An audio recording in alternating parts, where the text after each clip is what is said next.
नमस्ते. मी वसीम मकबूल इनामदार, सातारा जिल्हा किसान काँग्रेस कार्याध्यक्ष. आज सातारा जिल्ह्यातला माझा शेतकरी वाऱ्यावर आहे.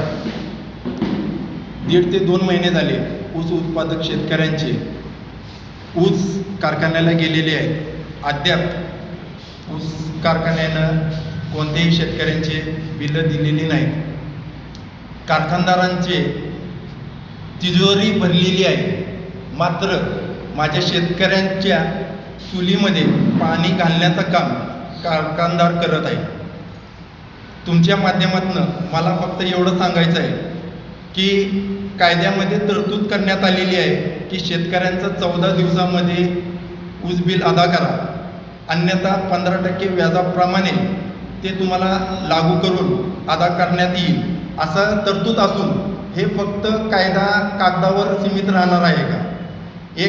येणाऱ्या 1 एप्रिलला आपण इथं ऊस उत्पादक शेतकऱ्यांसाठी जनसुनावणी घेणार आहोत.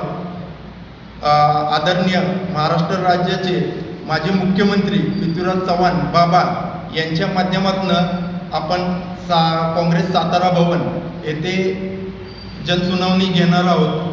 11 ते 3 या दरम्यानमध्ये शेतकऱ्यांचे सर्व प्रकारचे तक्रार आम्ही दखल घेऊन लवकरच काँग्रेस पक्ष सातारा जिल्ह्यामध्ये शेतकऱ्यांच्या सोबत रस्त्यावर उतरेल आणि तीव्र आंदोलन करेल.